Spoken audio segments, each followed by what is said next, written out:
They let her go without a word. The mother whispered, her voice so soft even the baby stirred. The nanny, Esther Johnson, had cleaned up spills, sung lullabies, wiped milk from tiny chins, all without complaint. In 7 years, never a missed day, never an argument. Then, one chilly Wednesday morning, the front door closed behind her for the last time, and not a soul informed her. Just a note on the counter and a quiet house without her laughter. Esther stood on the sidewalk, shivering in the early autumn air by the polished driveway of a suburban home. 32 years old with gentle eyes and nimble hands, she had come to this family when their daughter Lily was 4 months old. They had said she was more like kin. "We trust you," they'd told her, but trust faded faster than tempers. From the outside, nothing seemed unusual in this affluent neighborhood. Mailboxes glistened, landscaping bloomed, and SUVs rested in driveways. But inside the home, cold swept through more than windows. It echoed through hallways now missing her soft steps, her humming, her presence. That morning, Esther watched from across the street as the baby stroller remained tucked in the shade. She had packed her bag like any other day, snacks, extra clothes, storybooks, expecting the routine, school drop-off, nap time, afternoon pasta. But as she stepped through the door, she found silence, no laughter, no instructions, no call, just the note. "We've decided to make other arrangements. Thank you, the Parkers." No signature, no handshake, no warmth. She didn't shout or linger. She folded the note, placed it back neatly, and left quietly, taking only her own belongings. What they didn't realize was that before motherhood, Mrs. Parker had taught early childhood education and still prided herself on manners. And Mr. Parker, a board member at a prestigious company, had combed through resumes with the same thoroughness he applied to mergers. Yet none of them considered how easy it was to raise a woman who had cared for their child like her own. Esther returned to her small rental apartment that evening, its walls warmed by family photos and children's drawings. Her own daughter, Marisol, now 7, and her son, Elijah, now 10. She showed them the note. She didn't cry, not at first. Instead, she made dinner and smiled over spaghetti until someone joked that they'd been abandoned too, as if her lost job had been their misstep. Later that night, walking Marisol to bed, Esther thought about how often the invisible do the most visible work. She thought of all the mornings she had bundled Lily up against cold wind. All the nights she read sleeping stories under dim lights. And yet when convenience shifted, she had no voice in the decision. That silence weighed on her more than anything else.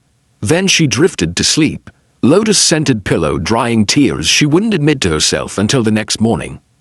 Over pancakes and orange juice, the children noticed their caretaker's quiet silence. "Mommy, are you okay?" Marisol asked. Esther smiled gently. "I'm fine, sweetheart, just making room for something better." In that moment, the tiny burst of calm felt like hope, though neither she nor her children knew what that might mean. And then, no one expected what happened next.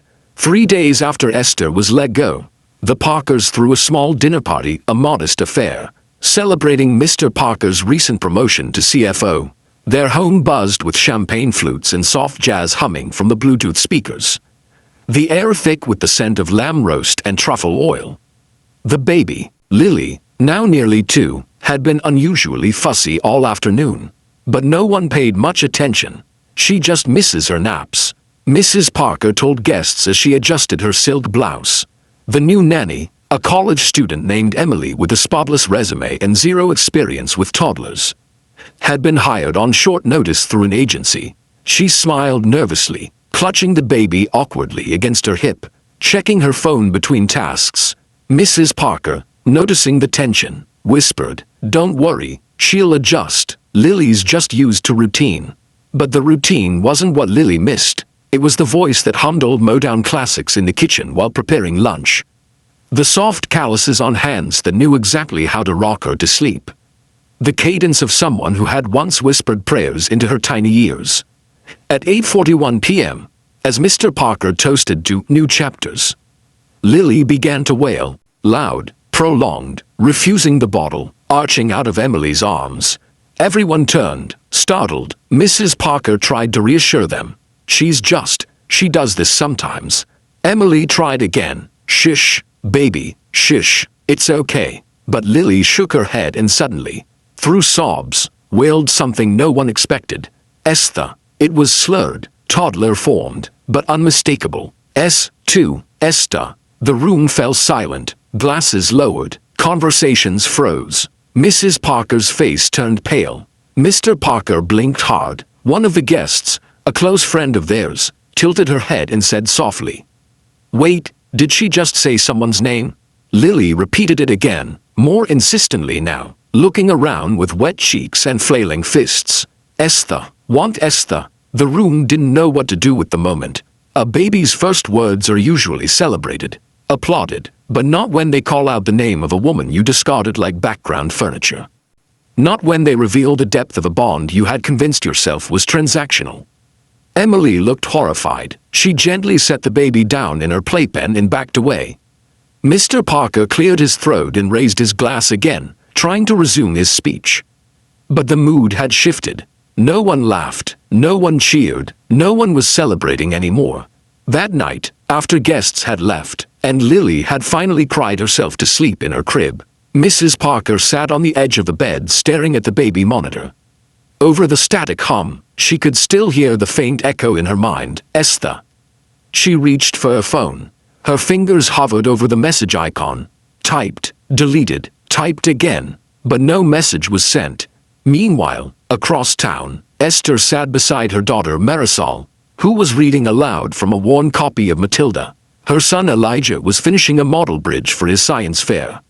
Their apartment glowed with soft light, laughter in the background from a TV sitcom on low volume. Esther held a cup of chamomile tea and glanced at her phone. Unaware that her name had been called like a prayer in a house that once believed she didn't matter. The next day, while grocery shopping, Esther ran into a former neighbor from the Parker's street. "Oh, Esther," the woman exclaimed. "I heard what happened. That baby hasn't been the same without you. Poor thing was screaming your name the other night. It was all over the room like a storm."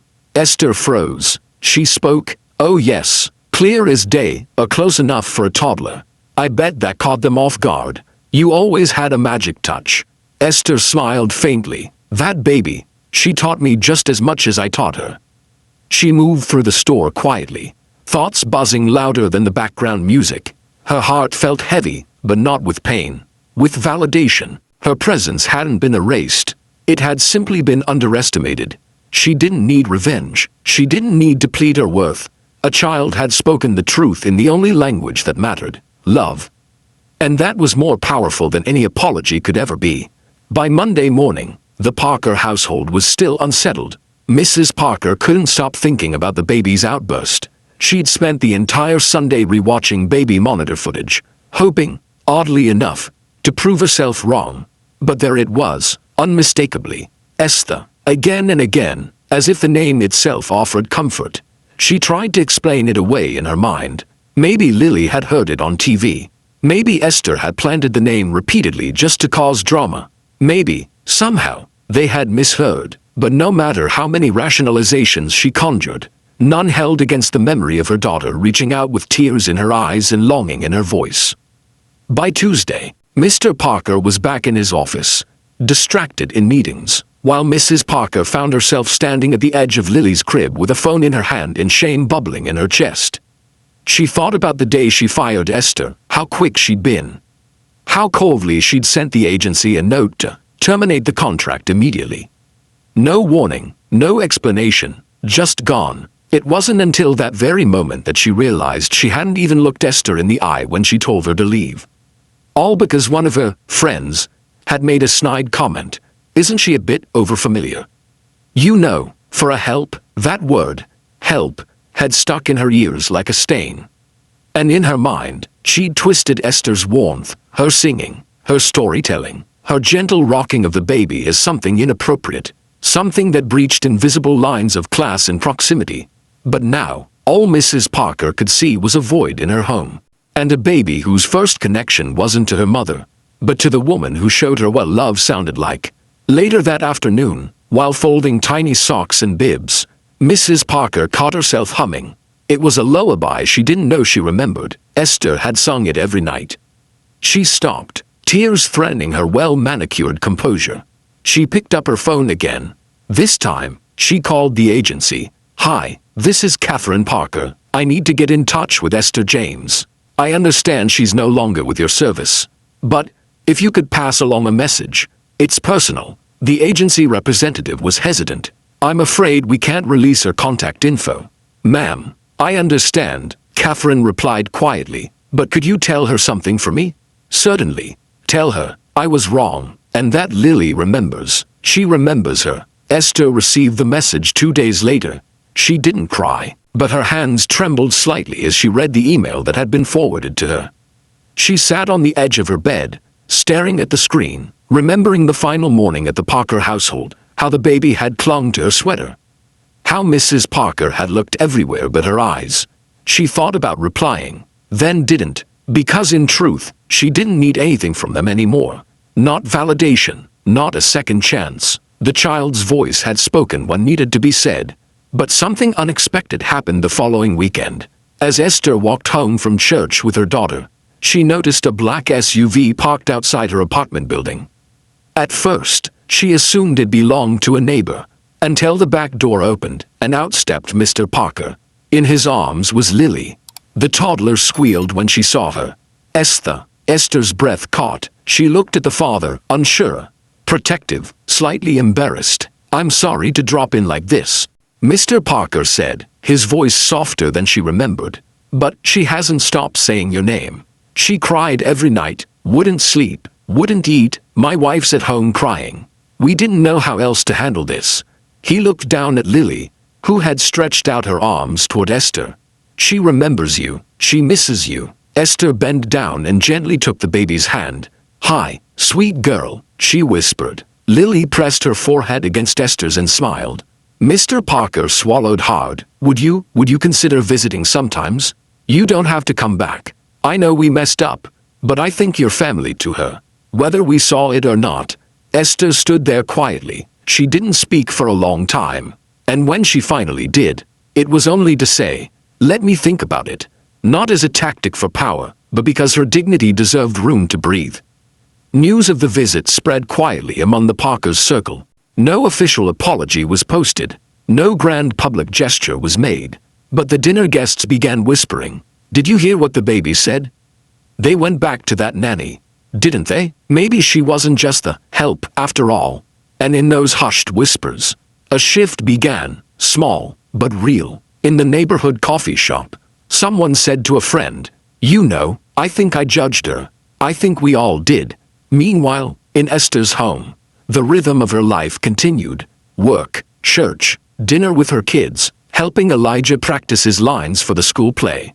But every now and then, there was a knock at the door, a visit, a smile, a baby's tiny hand reaching for hers.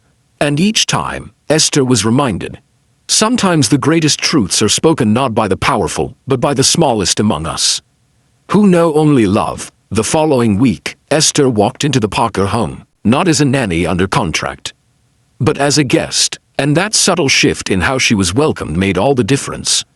For the first time, Catherine opened the door herself.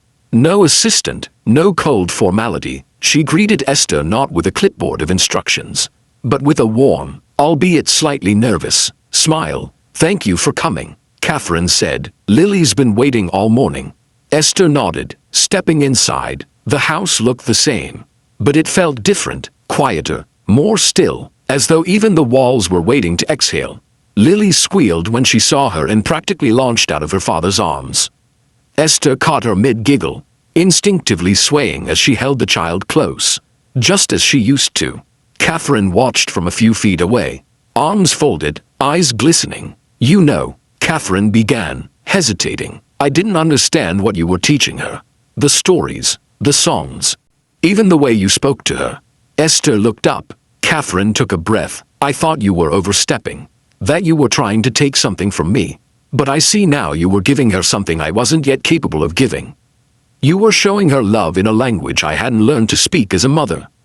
Esther didn't reply right away, not because she didn't have words, but because sometimes grace fills a room better when left unspoken.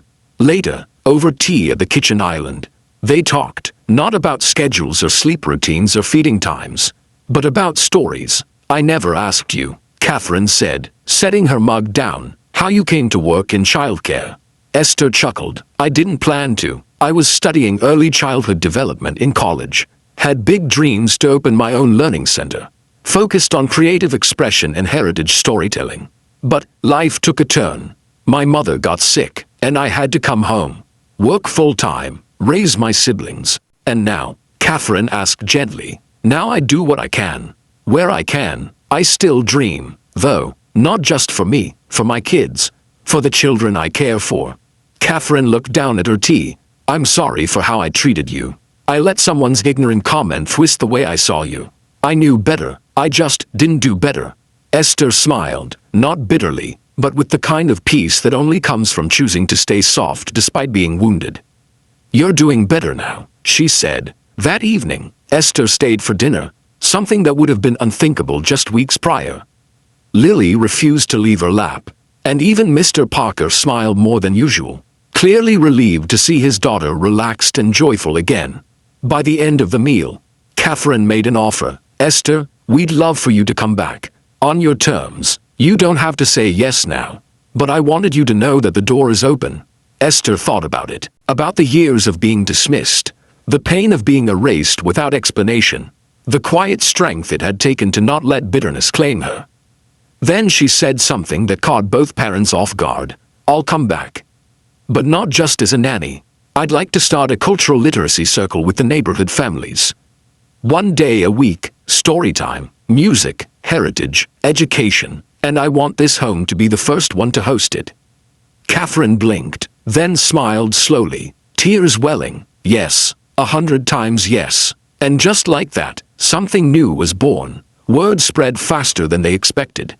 At first, a few curious parents showed up, slightly skeptical, but when they saw Esther singing in 3 languages, telling stories from African, Caribbean, and Southern oral traditions, and weaving in lessons about empathy and courage, eyes began to open. Children leaned in, parents leaned back and listened. One woman whispered to another, why haven't we heard stories like this before? And a man added, my son went home and asked me what our heritage stories were. I didn't even know what to say. Esther smiled when she overheard those comments, not out of pride, but because this was why she had stayed soft. This was why she hadn't let rejection stop her. Because her work was never about a paycheck, it was about legacy. Over the next few months, Esther's circle grew. The Parker home became a hub of storytelling, music, and cultural pride. Families came not just to learn, but to unlearn. And as they did, their children began to reflect something new, confidence rooted in empathy, curiosity shaped by heritage. And Lily, she began speaking in full sentences, singing lullabies in languages her parents didn't know. And every night, before bed, she asked for just one more story. Catherine, now wiser, leaned into the learning. She began reading books Esther recommended, joining in the circle, listening instead of leading, and in the quiet of her soul, she realized something profound. Esther hadn't just cared for her daughter. She had helped raise her into a more understanding mother. And that's how the woman who was fired without a word became the one whose voice built a community. Months passed, and Esther's storytelling circle became something of a local legend. What began in one family's living room soon moved to the community center, then to schools, and eventually landed her an interview on local radio. People were no longer asking, who is Esther, but rather, how can we support what she's building? But the real turning point came on a rainy Thursday afternoon, when a tall, serious-looking man in a tailored gray suit approached her after one of her sessions. He had stood in the back the entire time, arms crossed, unreadable. Esther noticed him immediately. He didn't look like one of the usual parents. He looked like someone who was used to making decisions, not attending story time. Ms. Walker, he said, his voice low but respectful. I'm Dr. Renner. I chair the board at Winstone Academy. Esther's brow lifted slightly. Winstone was the most elite private school in the county. It had been around for over a century and had only recently begun to address its painful history of exclusion and bias. She knew the name, and all that came with it. My daughter attends your circle every Thursday. He continued, "She told me she's learning more from your stories than from half her textbooks." Esther smiled politely. "That's kind of her to say." "She's 12, he replied. "She doesn't say things to be kind. She says them because they're true." Then he paused and glanced around the room, children still gathering their drawings. Parents chatting, music playing softly in the background. "We'd like to invite you to lead a special program at Winstone. A cultural literacy seminar, fully funded, integrated into the curriculum." Esther's heart skipped. She blinked, steadying herself. "You want me to teach at Winstone?" He nodded. "Not just teach, shape something we can build on. Our kids need this. Our faculty needs this." She didn't respond right away. She thought about the years of wiping spit up off her blouse before anyone would say good morning. The years of being seen as someone who served but was never invited to lead. And now, here she stood, with power in her story and purpose in her presence. "I'd be honored," she finally said. Esther's seminar launched that fall. It wasn't without tension. Some parents protested, claiming the stories were too political or too cultural. But something had shifted. The children defended her, teachers supported her, and Catherine, now one of her biggest advocates, wrote a heartfelt letter to the school's board that circulated online and garnered national attention. "She didn't just teach my daughter new words," Catherine wrote. "She helped my daughter find her voice. And in doing so, helped me find mine." One crisp October morning, as Esther walked through Winstone's courtyard, she heard a familiar giggle. Lily, now nearly 3, was racing across the grass toward her, arms open wide. Behind her came Catherine, who was helping coordinate the day's family reading session. "Ms. Esther," Lily shouted, "I told my class the baobab tree story." Esther laughed, scooping her up. "Did you now? And did they love it?" Lily nodded, her curls bouncing. "One kid said it was the best story ever. Even better than Paw Patrol." They both laughed, and Catherine, standing beside them now, added, "You know, I used to think learning was only about achievement, grades, advancement, but you taught me it's also about identity, history, connection." Esther looked at her and said gently, "Children don't just need facts, they need roots." The story of Esther Walker continued to ripple outward. She eventually did open that learning center she once dreamed about, named the Root and Rhythm Collective. It became a space where stories were more than entertainment, they were lifelines.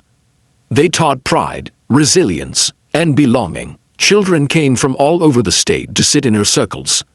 Adults came too, and through it all, she stayed the same Esther. The woman who once sat quietly on a nursery floor singing lullabies that most people overlooked. Only now, the world was finally listening. Sometimes, the world dismisses the people who carry the most important truths, not because those truths aren't powerful, but because they come wrapped in quiet voices, gentle songs, and skin that others have been taught not to see. Esther Walker didn't need a podium to change lives. She needed only a baby's trust, a story, and the courage to keep loving even when she was pushed away. What started as a silent dismissal became a loud awakening, not just for the Parker family, but for a whole community. Esther reminded us that greatness doesn't always enter with applause, it sometimes arrives through the back door, humming a lullaby in a language you've never heard. So, tell us in the comments, have you ever been overlooked, only to later be recognized for who you truly are? What's your story? If Esther's journey touched your heart, please like this video and share it with someone who needs to be reminded of their worth. And don't forget to subscribe for more powerful, meaningful stories that celebrate strength, compassion, and the beauty of rising above.